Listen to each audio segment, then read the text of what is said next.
This podcast contains adult themes and can contain harsh language unsuitable for listeners under the age of 18.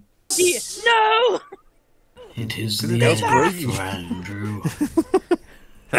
For the darkness consumed him. Well beyond his time of an average of 60 years. Hi everyone. I realised Cauldron he was the darkness. That was a cheap one, Emma. Hi everyone.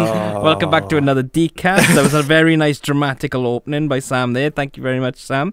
Did you enjoy your time on the phone lines the last 2 weeks? I was answering all the questions. Yeah. All your questions answered. There were some questions. All of your sexy calls taken. and those phone lines are still open. You were the helpline. Call me anytime. Yeah, you were on the helpline. Yes, not the sexy one. Well, maybe it depends on what people need help for. Like, yeah, you know. Oh yeah, I had to guide one man through something called egging. Not sure what that is. Shocking. Shocking. Oh well. Yeah. So if you. All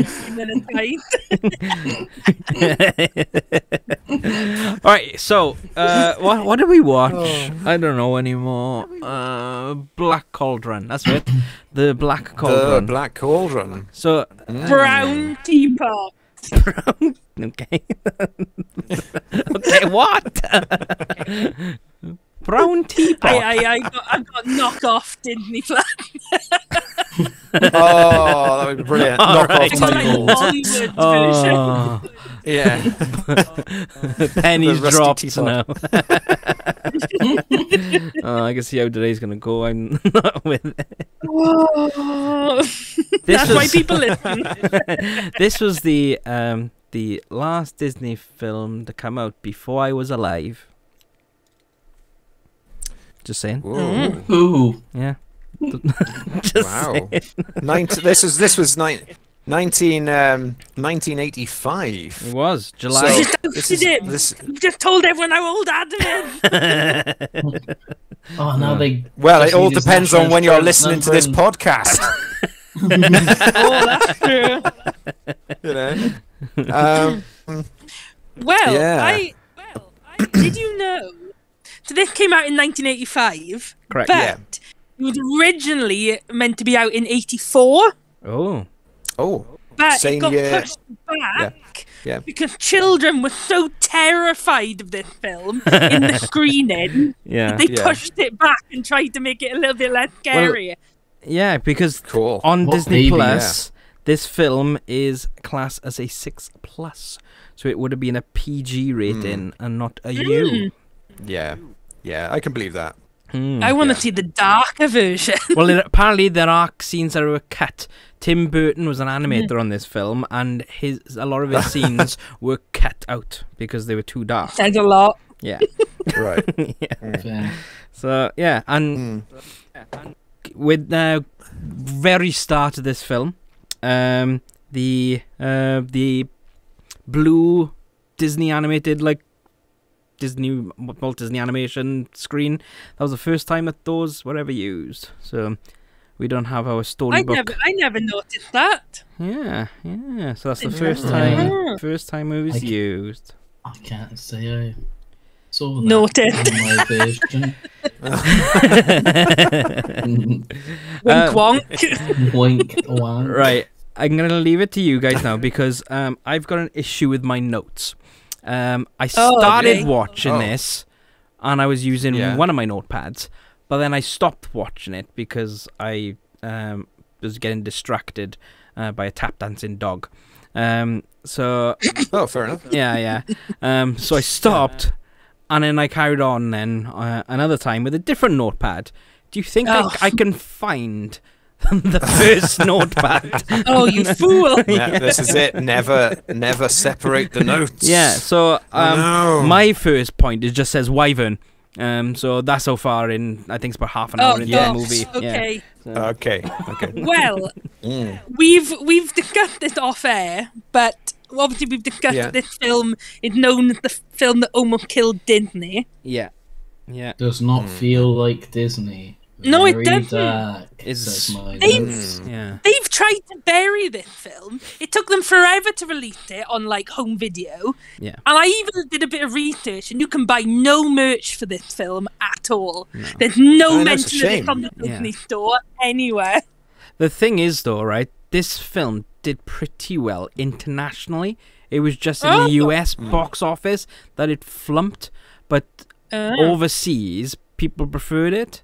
Because it was it wasn't your typical Disney film, was it? It's like it's really dark and twisted. Yeah, and it really doesn't feel like a Disney film. As Sam said, it's got a completely different vibe to it. Yeah, it's got a proper sword and sorcery vibe to it.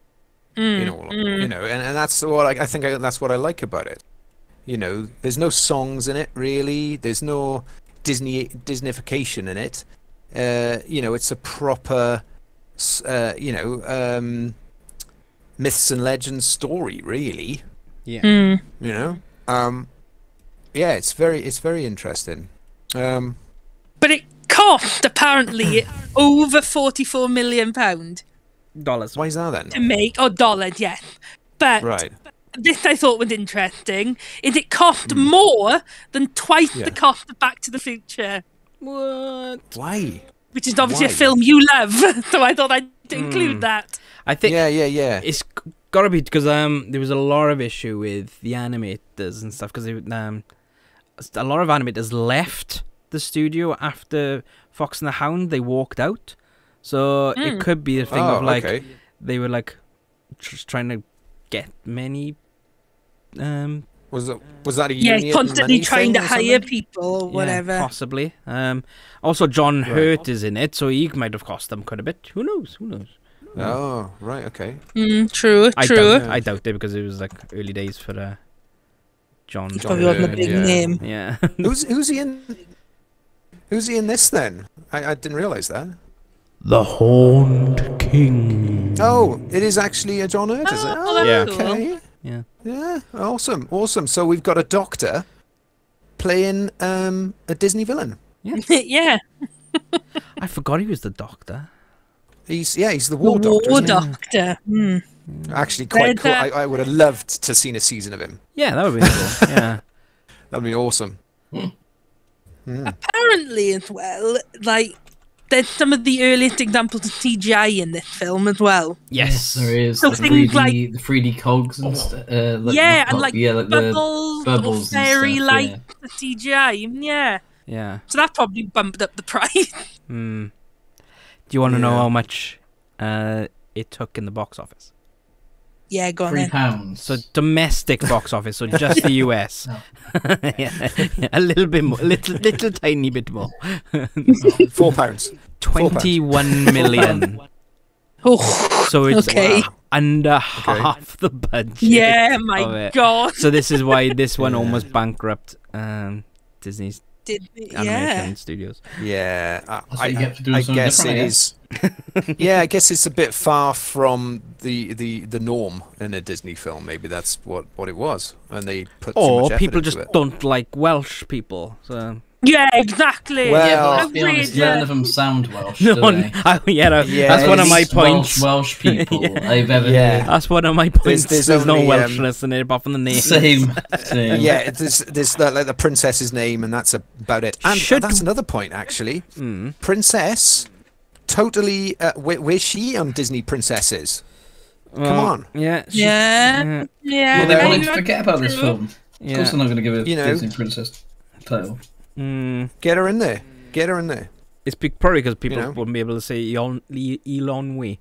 I can't even say it. Ilonwi.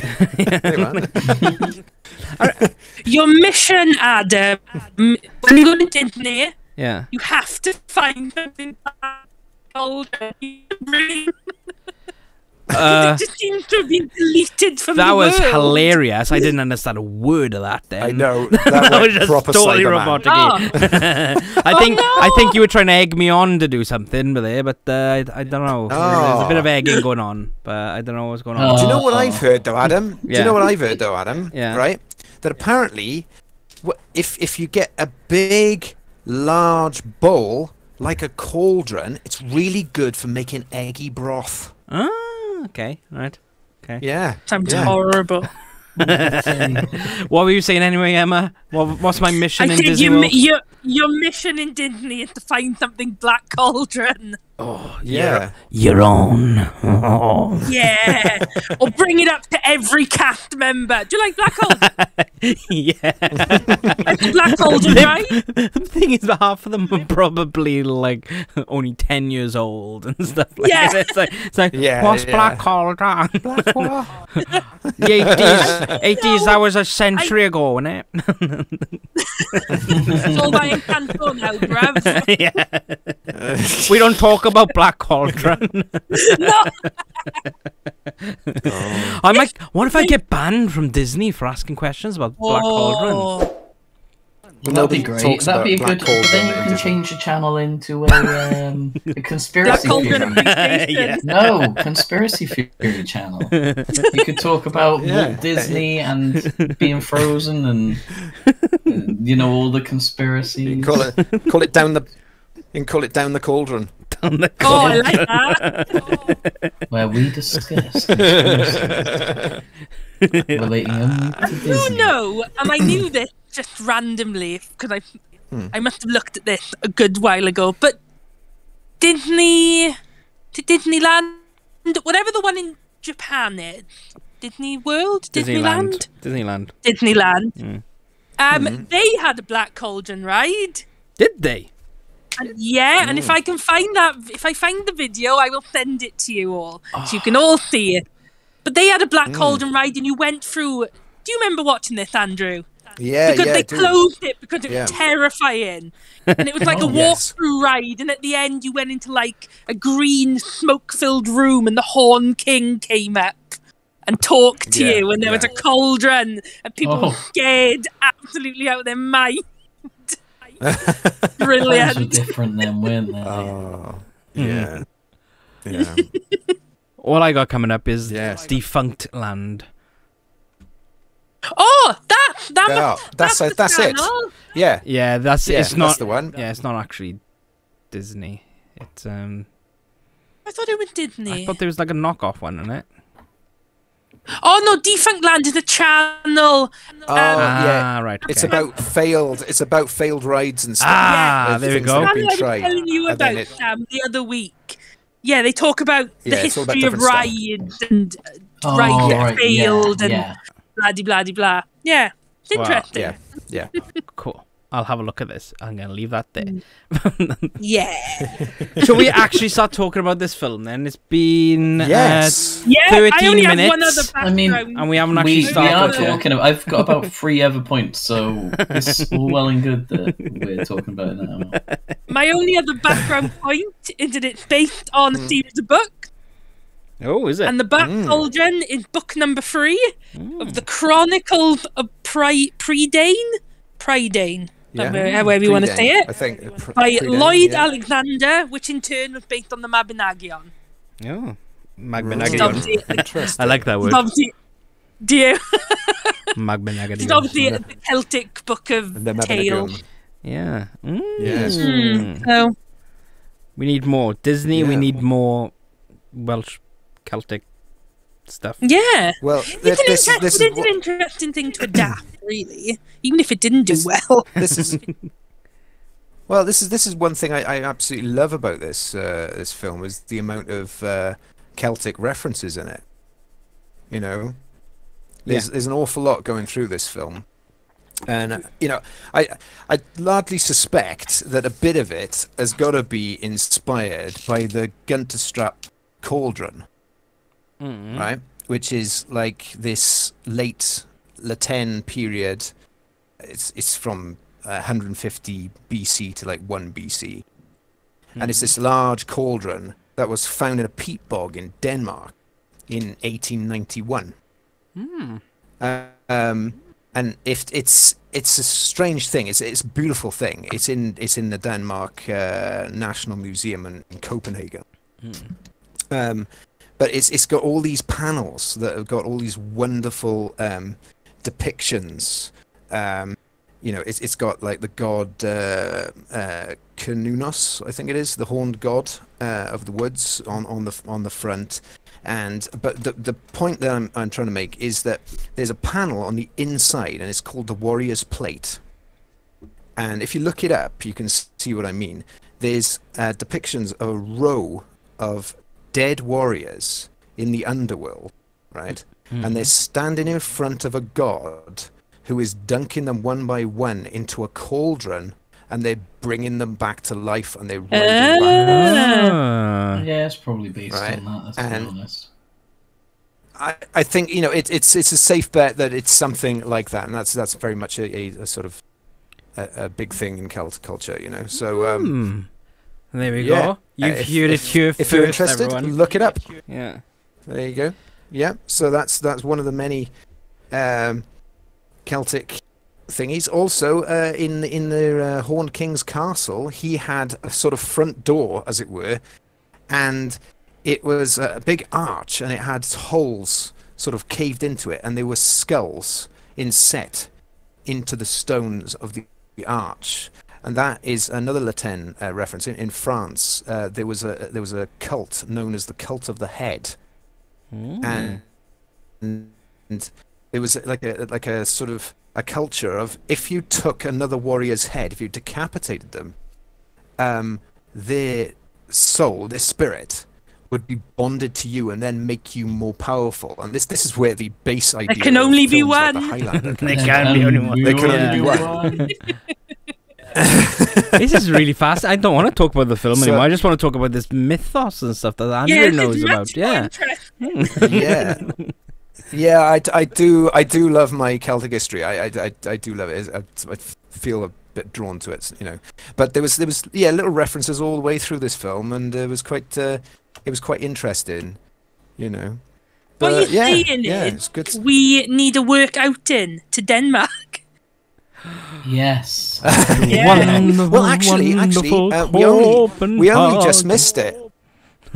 We only just missed it because I think in 2018, the Cauldron came to London in a tour in a museum called The Celts, and basically delves into these things. So it does do the rounds. Missed it. Come around. Missed it. I know. When are we going to go to when are we going to go to the Eurovision in Denmark?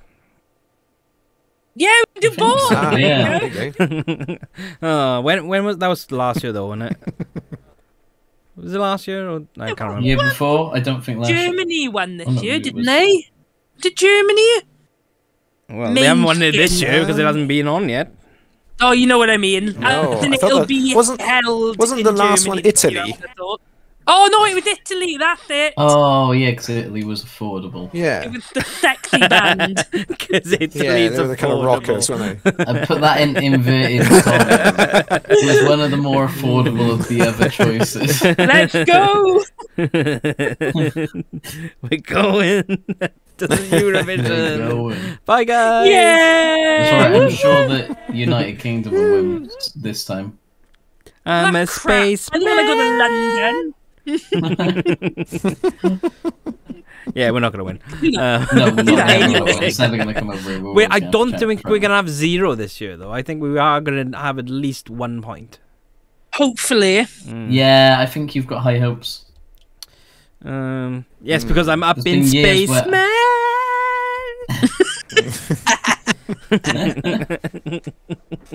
I think we should enter Eurovision. Totally, I think we'd be good. Oh yeah, I'll bring my harmonica. Yeah, it'd be fine. Yes. Beautiful. That's it. Just have to be on guitar. Guitar. Yeah. I'll bang the table. Yeah. I'll get on the drums and the harmonica. Brilliant. We're done. Right, okay.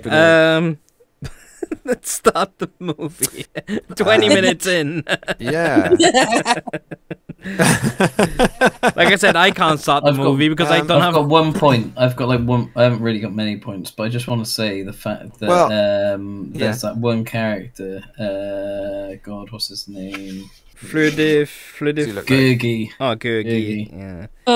And Gurgi is Smeagol from Lord of the Rings. He totally is, yeah. He's the exact same character. Yeah. Like, even down to his, like... Everything about him is Smeagol. Yeah, he is pretty much. Yes, I think M picked up on that. Yeah. Just with hair, he's the opposite. He's instead of no hair, he's got all the hair. He's got all the hair, yeah. Oh, he's horrible. What a tash! But he does instead of he does like obviously spoilers. Right, we're not going to do this linear. I don't care. At the end, obviously, he sacrifices himself. Where Gollum jumps on Frodo, and Frodo kind of like launches him off, doesn't he? So. Yeah. Get away! Get away! They didn't have the pendulum. Get away! Get away! Right. Okay. Whatever, guys. I'm just gonna leave you guys carry on with it. I really do not have many. I found this film very difficult to write points for. I've got a quote. Go on. Oh yeah. It says in quotations, "You horrible, greedy thing," which I think is in reference to Gurgi.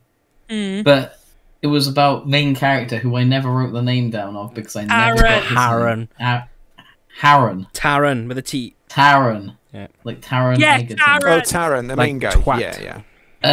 Why didn't he just share the apple? Because Taran. he was the one who was being a horrible, greedy thing. Yes, he had the whole apple dick. to himself. I don't like him. I don't like anyone other than the pig. Henwig's awesome. And what's his name? Flula Flam. Come on. Fleur de Flamme. Flula Flam, the bard. Flula Flam. The bard, I thought he was brilliant. I thought, yes, he's. Do you know that bit where he was hanging up in the dungeon? I made a joke to M, and probably our listeners aren't going to get this, but he's hanging up, and he looks across, and he says something, and there's a skeleton looking across at him over the other side of the dungeon, and he said, "Oh, look, M, that's Char." It was like both bards. Char wouldn't be in a dungeon. But he was good. I liked him. Yeah, I wasn't overly infused. No. I only had 1 point from the beginning of the film, really. Yeah. Which is when they get scared and they think the Horn King is going to come find Henwin. Yeah. Dubon or whatever his name was, tells Taran to run away with Henwin. Yeah. Right? Yes. But he told him to run away and hide out until he comes and gets him. Yeah. And he picked up a massive loaf of bread. And cut the little slice. And one apple. One apple. Probably one of the most common things you can find in the woods. And doesn't he send him off in the direction of where the Horn King's castle is? Yeah, but as we all know from the end of the film, he knew how it was going to go anyway because Henwin gave him the vision. I'm pretty sure he'd already seen this vision. And he knew that he'd have to send him in that direction. Yeah. There was blood in this film. Well, this is Yeah. Yes, coming out of his mouth. Yeah, when he fell on the floor. Yeah, I thought that was interesting as well. I was about to say another bit of Celtic nod to this thing. The interesting thing about Henwig having the ability to Henwin. Henwin, sorry, Hedwig. So Henwin can It's see not an into the prophecies. No, yeah.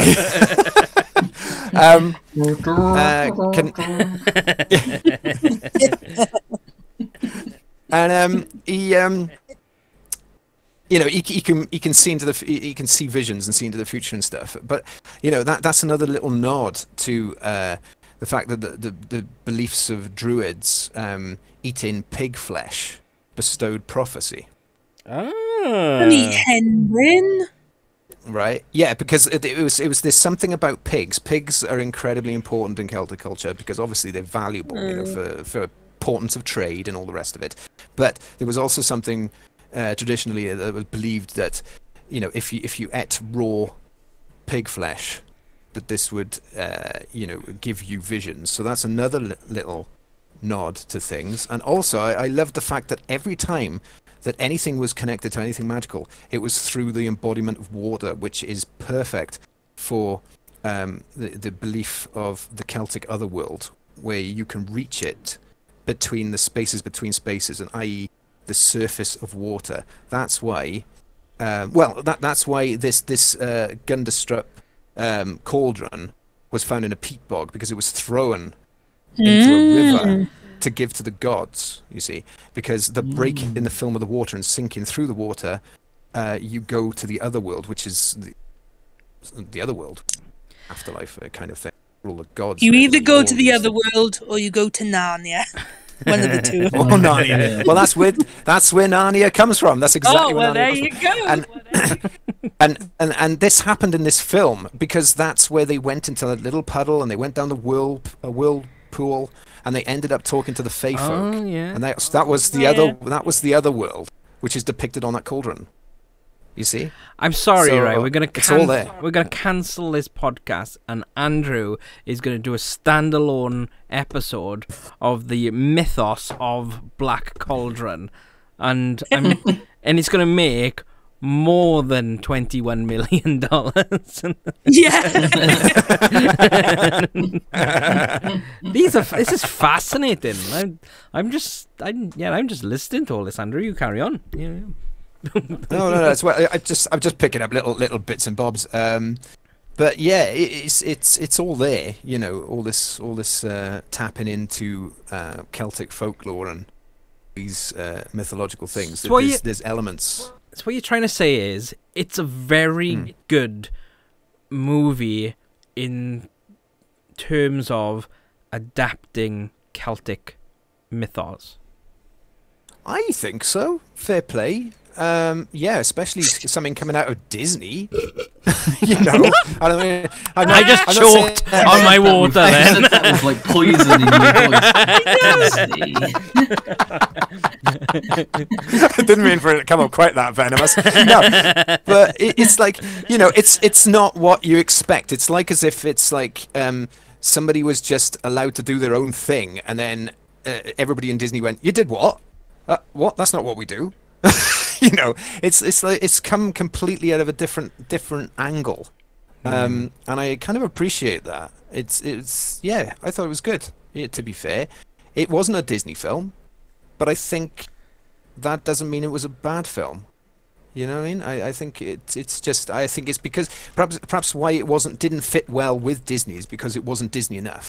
That makes sense. Yeah. But I don't think it was necessarily It doesn't a bad fit film their in usual. itself.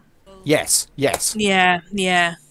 But you know, if you grab that film and put live action in there, and you did it more like Conan the Barbarian, it would be an absolute classic. And it would, it would be great. You know, it's just really interesting, and like I said, it's got these little nods to real world Celtic folklore and traditions and stuff, and things that we know. I mean, there's a lot we don't know about the Celtic world. We're only just scratching the surface. But yeah, you know, it's fascinating that they've put all these little things in it, and it's definitely nods to all this stuff. It's really cool. Well, yeah. I think the reason why it's not very Disney-y is the CEO of Disney at the time was, well, at that time it's Michael Eisner, and he was actually really good for Disney, just saying. But when this was in production, it would have been Ron W. Miller, which is Disney's son-in-law or something like that. And I think he was like some sort of sports person, I think. And he just wanted he didn't want anything to do with the parks and stuff. So he just wanted to do all these different movies and stuff like that. So it was probably him. He was like going, yeah, do this, do that, to just make me money and stuff and do whatever.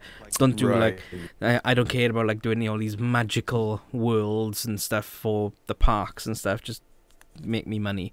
So that could be possibly a reason why. Because obviously after that, it's from 86 onwards, we start having some really good films and stuff, and that's because of the two big cheeses that are in the trying to like pump money everywhere instead of like going bring money in. It's like let's spend money to make money type thing, like so. Right, yeah. So yeah, as you can tell, I don't really like Ron Miller. The an athlete then? Yeah, something like that. Okay. Yeah, but there you go. Yes, well, thank you very much for that, Andrew. There is one thing I really don't like about this movie, apart from the fact that the lack of Welsh accents when it is clearly Welshness in there. Wyverns. Why didn't they have dragons? Wyverns, yeah. Why didn't they have proper dragons? They weren't full-size dragons, were they? They were like little pets. So they might as well be wyverns, like birds. Yeah, why don't they have proper dragons anymore? Yeah. I mean, we're talking Game of Thrones, we're talking, The Hobbit. What the hell? Because haven't you heard of the world famous Welsh wyvern? The Welsh wyvern. Right, for the listeners. Look, there is nothing wrong with the wyverns. It's just they're not dragons. The fact that they're pretending to be dragons. That's all it is. So and they're quite clearly not dragons. So I don't think they want to bring too much attention to them, though. You know what I mean? Like, when they have a big dragon that's actually a dragon in a film, it's normally the big bad. These were just literally, like, little minions. Dragonheart isn't the big bad. Oh, these... Dragonheart's he different. was... Aragon? It's a bit naughty. What are the ones? Dragon Slayer. Pete's Dragon.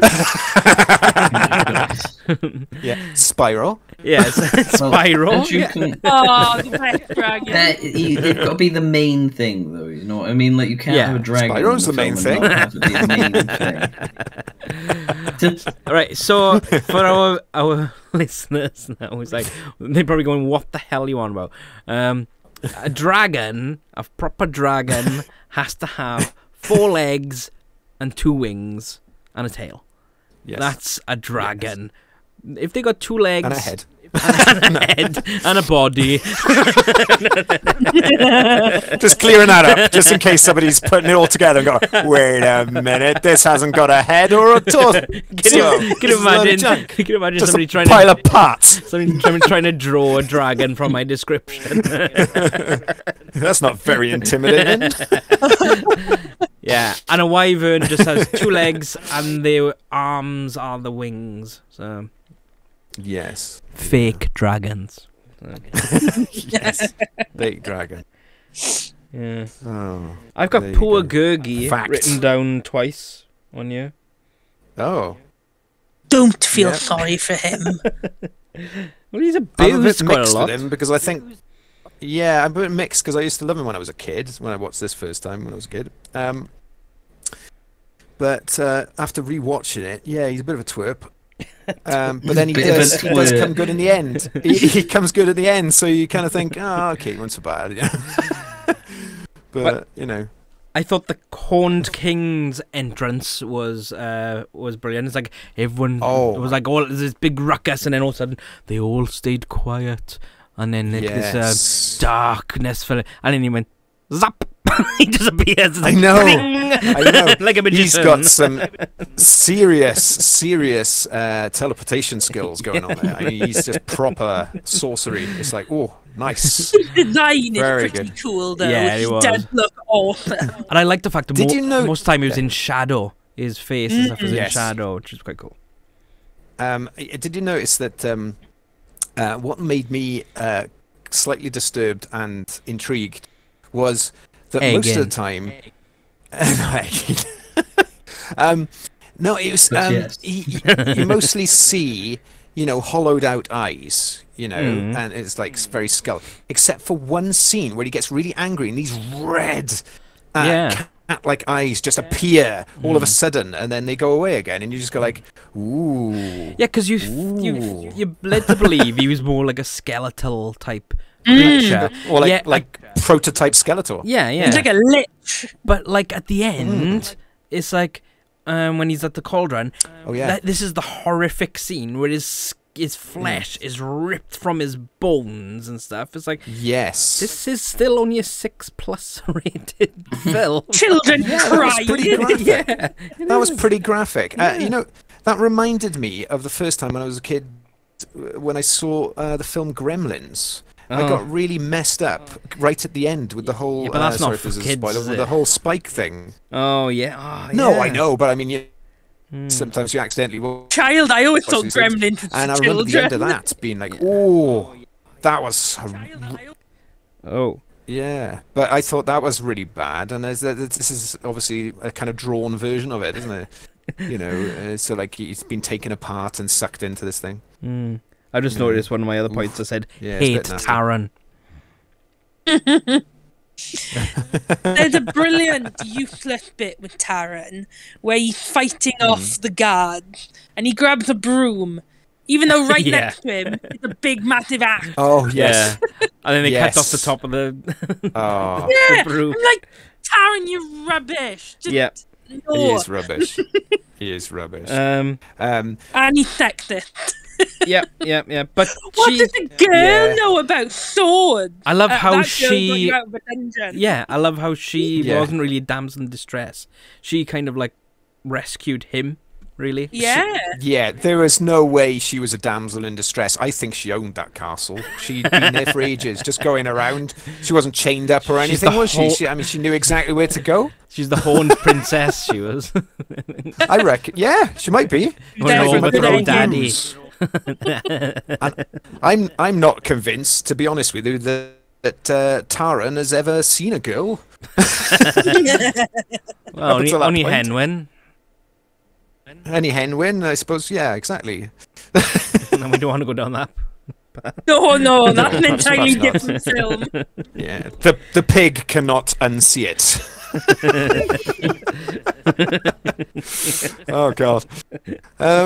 I laughed. I loved the bit where there was that lovely. Could have been a little bit of a King Arthur reference going on, you know, with the tomb underneath this castle, you know, and it had the magical sword.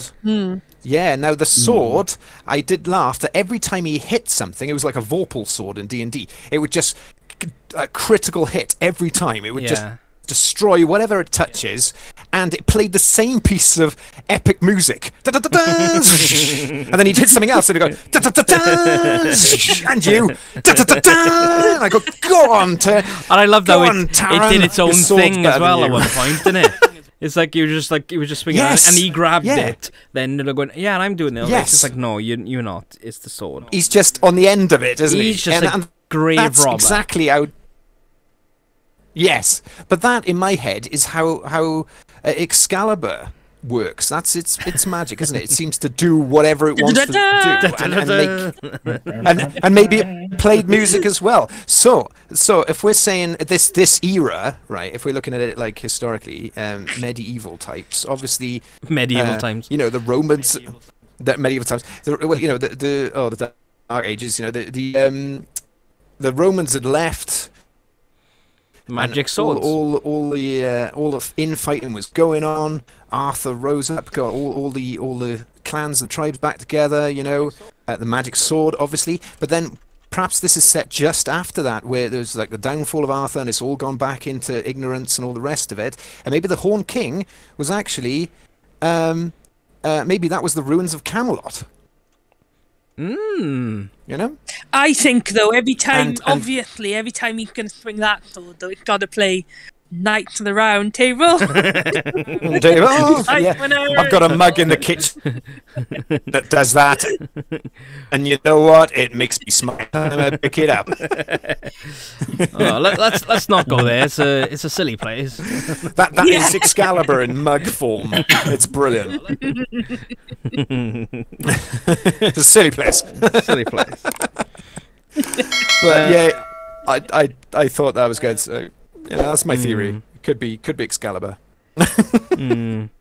Well, I thought, do you know Elon Wee's magic ball? Yeah.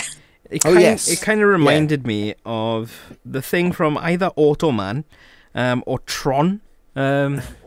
It's like, what's Automan? Automan was, I think it's like the 60s or 70s. And there's this guy who's pretty much a computer program, and it had this little orb thing that followed around called, I think it was Dot Matrix or Dot or something like that, and it would create this like car for him and stuff, but it was like a computer generated, like, it must be in the 80s. It must be in the 80s.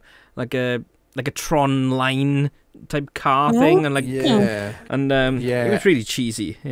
You guys probably love it. I've never heard of it. I'm sure it's called Automan. I think it might. Yeah, it might be. I got a funny feeling it might be really late 70s. I don't know. It's just it is. Yeah, but I do remember seeing a little bit. 1983 to 1984. 1983. Bloody hell! Right. Okay. Cool. But I don't remember seeing it properly. Yeah, I've only seen a couple of episodes. It's a TV show. Yeah. Oh, okay. It's an ABC show, so maybe we'll see it on Disney Plus. Hey! It's probably been destroyed. Much like the Black Cauldron. Yeah. Well, can it be destroyed? This is the thing. It's just flipping heck. What the film or the actual Black Cauldron? So. Both. Perhaps they're linked. One of the same. You have to destroy them both. Perhaps the original copy of the Black Cauldron is at the Black Cauldron itself, right underneath the Hag's Hut, right in the bowels of hell. So, Andrew, this cauldron, this real life cauldron in Denmark. Oh yeah. Do we know? Is it meant to be like belongs to a god, or is it like priests would have it to make offerings to a god, or is it meant to be like Sword Hammer? Is it meant to be like a god item? Right. The thing is, I don't think anybody really knows. What they do know, or what they surmise, is that it was commissioned because they found out that there was evidence of Gaulish workmanship in it. So it wasn't native to the area. It was commissioned and brought into the area. Right. But apparently the commission was that it depicted heavy westernized Celtic mythology in its panels, right? And there's a great many panels on it that are depicting loads of things. And like I said, a lot of it is Canunos is depicted on there, which is the horned god of life and the woods and the wilds. He kind of, I think Sam will like this because I'm looking at it right now, and it reminds me of the Wendigo in Hannibal. Yeah. There's got to be definitely the influence going through that sort of thing. But yeah, there's is there more than one of these? No. There's. I mean, I think there's many cauldrons that are like got an interesting thing, but this one is the largest one ever found and the most ornate ever found, because this thing is 69 centimeters diameter and 42 centimeters high. So it's a big bloody bowl. Good soup. Big thing. Yeah, good and nice soup. Yeah, and I think bowl of nachos. You can have a hell of a lot of nachos in this bowl. Sheer amount. So maybe the nachos will come back to life, though. Not that they've ever. Oh my god! Endless nachos. Can you imagine that? Living the dream. So this would have obviously been for some form of Celtic nobility, right? And being of that kind of thing, you would have been obligated to, I don't know, play host to a lot of different things, whatever they are. But the one thing they do know is that this thing had been offered up to the other world and had been offered to this river and ended up, being found in this peat bog. So they did this with a lot of ceremonial pieces, like for example, the Battersea Shield. That's one of Britain's epic finds. A beautiful Celtic shield, quite impractical as an actual shield, but it is beautiful, absolutely stunning. And they found it. And they found it in Battersea. Funnily enough, that's what they call it, Battersea Shield. And they just dredged it out of the river. And they just go like, wow. It belonged to a dog. But yeah, it was a frisbee. That is... Oh, that is I saw that in London, in the London Museum, and it's awesome, absolutely amazing. But yeah, this is it's the most, well, I think it's the most interesting cauldron I've ever seen. Yeah. So do we think the Horned King in this film could be that god? Or maybe, I would, maybe he wants to be that god because because his horns weren't actually attached to his head, were they? Because that little goblin thing put him on in the end, didn't he? So I like that little freak. Yeah, maybe. I think if I don't know whether this is some sort of demonization of the idea of it. I don't know, but. Well, the bit at the beginning, do you know when you have the epic narration?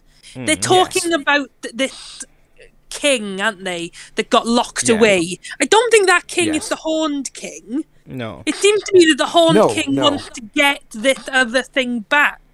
But they never tell you what this other thing is. No. And I'm very intrigued what this greater evil is. But maybe that's maybe not meant to know. Maybe it meant to speculate that. You know? Because all right, well, definitely, it's. I think this has definitely got to be a nod to the Gunterstrup Cauldron, with because on the very front of it, you've got Canunos, his face there with the horns, and the face is very large, and he's holding in one hand a torg, which is a Celtic sort of necklace in a way. It's sort of like a bit like a brass bracelet, but around the neck with two knobbly bits on the end. And in the other hand, knobbly bit. The knobbly bits, knobbly. And the other one is holding the rammed horn snake, which also obviously has keyed in reference to that god. Ram-horned snake. Yes, it's a rammed horn snake. There's really interesting things in this cauldron. There's depictions of hyenas and griffins in there as well. It's so detailed on all these different panels. There's some really interesting mythology going on here, and there's a lot there that we'll never know what it's talking about. But it's really interesting. Here's another totally thing I didn't realize about it. But when you look into the cauldron, right at the very bottom, inside, there's a relief inside it, right at the bottom, of a dying large bull. And it's in 3D. You know, like that mug you got me of Cthulhu with the tentacles coming up, and when you drink your tea you can see more of it? Yeah. It's exactly like that, and it's a bull, and there's two female Celtic warriors killing it. And that's when you write down. And there's panels all on the inside, and the warriors panel is one of the ones on the inside, and it's quite a large one. Which is why I think it's connected to this film. But there's lots of other ones, and there's characters combing hair of a god, holding up like an eagle type thing. You'd have to look at it really, because there's so many panels on it, and there's a lot of panels that are missing off it as well. So you can only the mind boggles of what this, would have looked like when it was absolute mint and freshly made. It must have looked amazing. Yeah. I mean, also terrifying. Also terrifying. I suppose it depends on what it was and what they did with it and all the rest of it. But there's like glass in all the eyes and stuff. It's an amazing piece of work. Absolutely amazing. So I think that the Black Cauldron in the film has the face of the old trapped king on the front of it. Okay, so he's the evil. And I think that could well be a inspiration from. This is a massive deep dive. This podcast. Right, if you guys are still listening right now, please pop something in the comments to make sure your minds haven't been blown with the the knowledge, because I 15 things you never knew about the Black Cauldron. Black Cauldron. Wow. I'm just gonna bring up 3 points, and then I'm done. I've completely missed half my stuff, but I thought one and all, just gonna make a quick little point. The music was very much like Ghostbusters. I thought it was like really. It's like, do you know the bit when Ghostbusters are in investigating the corridor and stuff like that, and there's all this weird the ambient spooky music. Yeah, that's what I felt. I know what you mean. Yeah. That's what I felt on that one. And my question right at the end, when Gurgi comes back, is he a zombie? Good point. Yeah, could be. Because he went into the cauldron and came out of the cauldron, and we know that when things go into the cauldron, they get reanimated. So if he died going into the cauldron and he comes back out, surely he's undead. But here's the thing. Considering we don't know what the hell he is anyway, does it make any difference?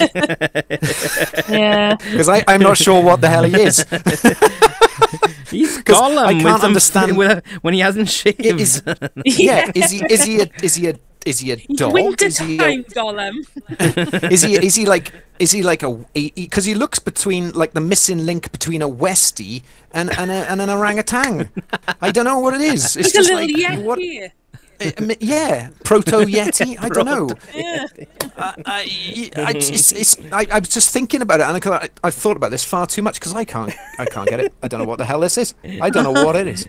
I can see Andrew there now with this wall of all these pins and stuff, and these calculations and stuff Well, what does it he's mean? got a mustache. I've had enough. I'm going to bed and I just turn the lights off. Yeah. Just there with one lamp. But he's got a mustache. He's got glow in the dark pens. I'm going to bed. You must solve the link. All right, okay, The cauldron demands it of me. The answers, Cauldron born. The answers are in Denmark. I must go. Yes, that's where to find it. And my very last one, I'm pretty sure, Andrew, that you enjoyed the credits for this one, because there were illustrations when they of different things in the movie, and I know you like that in The Mandalorian. Yeah. Yes, absolutely. Oh, it's very good in The Mandalorian. Yeah, I love that. That's a good idea, and it's what. Oh, can we just talk about The Mandalorian? yeah, exactly. Well, let's review The Mandalorian. And don't forget, of course, season 3 of The Mandalorian, the Book of Boba Fett. No, that's 2.5. 2.5. Yeah. 2.5. Yeah. Pretty much 3. The Book of Grogu. Yeah. They should have just called that the Book of Bounty Hunters. That would have been more apt. Yeah, or I think it would have been fine, just the Mandalorian. He's practically a Mandalorian as well. Just doesn't matter. It's 50% the Mandalorian. He had his little license plates, didn't he? He had his license. It's fine. Wow. This is mine. It's okay. I'm one of you. I don't think armor, please. I don't think Boba Fett actually cares about being a Mando, does he? No, I don't think so. But I think, basically the Mando police were on his tail. So, Don't believe. Today on Mando Police. Mando police. Mando, what you gonna do? What you gonna do? Pull Mando's over, coming pull for over. you. Where did you get that armor? Hands on the hood now. Spread them. We got to spin off here. We got to spin off a parody. But right, okay. Let's let's get back to the topic at hand. This is going to be the longest podcast I think we've ever done. Wow. Which is it's all about it's Andrew's deep dive. History hour. Yeah. Celtic rant. Right, so let's go to Battle Royale. Oh. Hello? No, he got taken out. It's okay, I'm still here. I think, yeah. All right. I was adding the extra, like, echo. Dumbo's got you. Yeah, it's like it cuts out for you, but it doesn't cut out for me and for the recording, so you're okay. That's good, because it sounded like as if you did go the Mandalorian and you went into warp space. And gone. It's like, is he coming back? Right, Sam, just to bring you up to speed of what's happened. So, the last thing that you knew was Robin Hood killed the rescuers. Yes. And you had your objections to that, but Robin Hood did kill them. And then Robin Hood was facing against Winnie the Shit, not Winnie the Pooh. We've called him Winnie the Shit. Winnie the Shit. Yeah. Okay. Yeah. And we said that Winnie the Shit won. Yeah. How? Yeah. Wait, because he's got a gun. He has got a gun. And I think he, after watching him in the film, he's the kind of bear that he will get it done, but in the most flukiest way known to man, and he won't even realise he's done it. So he's going to accidentally kill Robin by offering him some honey, and then ended up accidentally shooting him. So he's also invulnerable because he can just throw himself back out. Yeah, true. That's true. Yeah. So he's just a teddy bear. So if Robin Hood shot him with an arrow, he'd just be like, I've been hit. Oh bother! I've been hit by an arrow. I've got some honey. Yeah. Okay. Interesting. So then it went to the Fox and the Hound with Todd and Copper, the Fox and the Hound, because it is in the name. And we said that they would teamed up together. It's like if they were separate, probably Winnie the Shit would win. But teamed up together, they would just rip him to shreds, and he wouldn't be able to stitch himself together. As a many-time dog owner, I can tell you now, even if they were on their own, Winnie the Shit, as you call him, wouldn't stand a chance. There we go. They've also taken down a ginormous bear in the movie, so really Winnie the Shit's got no. We had a very in-depth conversation, didn't we, about that? So. Yeah, because we said that Winnie the Shit cameoed in the film, and he was the actual bear. He was only pretending to be a stuffed bear in the previous film, and this was him without any makeup on and without any honey. He was so angry. He didn't this have is what any happens. honey. Yeah, and he turns into a big Kodiak bear. It's like, so we do have Todd and Copper, the Fox and the Hounds. The issue we have with this film is the title of the film is called The Black Cauldron. So I'm gonna say we usually say the main protagonist, don't we? So because obviously the Jungle Book was we weren't fighting war against a book. It was the characters or the real jungle. So I'm gonna say it's Todd and Copper against Taran. And his magical sword. And Todd and Copper win because Taran was absolutely useless. He trips over more times than ever in this film. They like a maneuver. Yeah, he does. And I don't think the sword would attack Todd and Copper really because they're not evil characters. Yeah, there we go. True. Well, that was easy. He's led by that sword, like the sword. Yes. So really, if he's fighting Todd, Copper can just go behind him and bite him on the ass. And that then, is true. I think him. the thing is, right? If the sword believed that it was a noble thing to do to defend Taran against these the Fox and the Hound, then they wouldn't stand a chance. But considering that the film is over, Taran has done his good deed, I think the sword would go, no, there is no honor in this, I'm not activating. I also want to point out the fact that technically Taran doesn't have a sword anymore. That's what I was going to say, he hasn't got the sword anymore, he just got Grogi. Yes, he gave up the sword. Yeah, now he's buggered. Taran and Grogi. Yeah, I think Grogi will join in as well. Yeah, because we don't even know what he is. You're calling him Grogi. You're mixing up Grogu and Gurgi at the moment. So I've got some sort of weird look in creature in my head. I mean, look, he's half orangutan, he's half orangutan and half Westie. I mean, come on. I mean, he can be what he likes. So now he's a third of all that, and a third alien species, whatever Yoda is like. Yeah. Interesting. Okay. This Yoda was into shaving. That's what he's like underneath. Wow. To be fair, I don't think he's going to be much use. Really, he's not going to be. So I don't think he's going to be in the tide of the battle. Right. Okay. So we've only got 2 more films left of the Bronze Era. Oh. So we got the Great Mouse Detective, and we have one that Sam likes, Oliver and Company. Yeah. You do like that film, Sam, or did I just make that up? Yeah, no, that is one of my favourites. I thought it was. So And the cat. we've got those 2, and then we will probably lose listeners then for the next few films, where me and Emma will be constantly singing throughout the episodes, because we got The Little Mermaid, we got Beauty and the Beast, Aladdin, Lion King, Pocahontas, Hercules, Mulan. So Bless my soul. Herc was on a roll.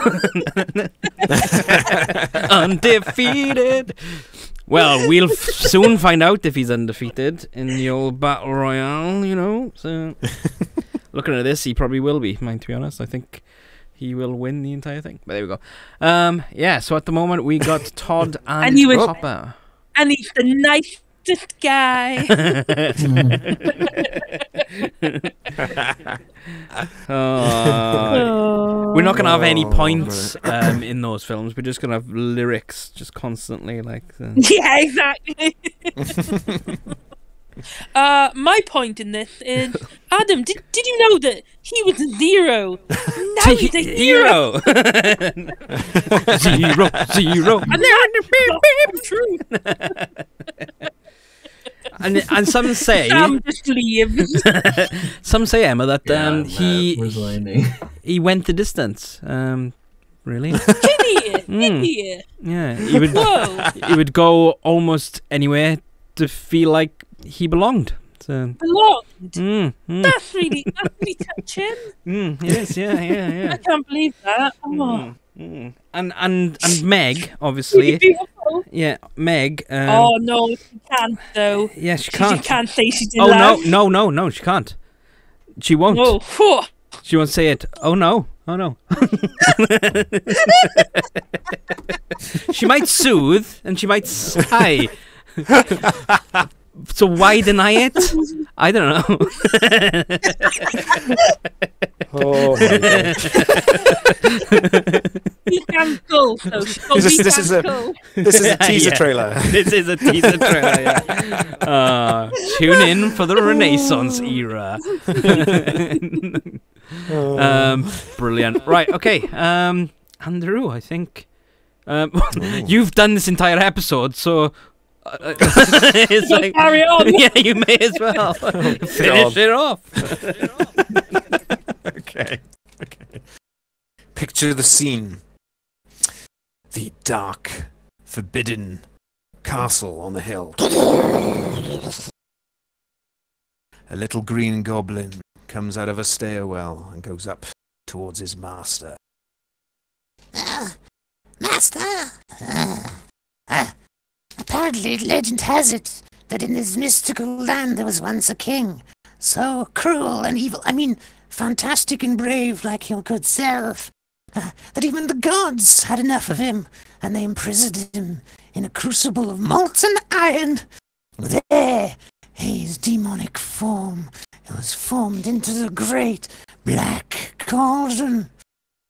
This, for uncounted centuries, was hidden and waiting for evil men, fantastic men, inspiring men, searching for it, like your good self. And once you have possessed it, you will have the power of resurrecting an army of deathless warriors, and with them you can rule the world. Very good. And at last, Creeper, I, the Horned King, possesses the Black Cauldron, and finally I can rule the world and destroy that bastard Dumbo and his damned air superiority once and for all. Oh, and by the way, Creeper, get in the cauldron. Of course, are you sure? Yes. Okay.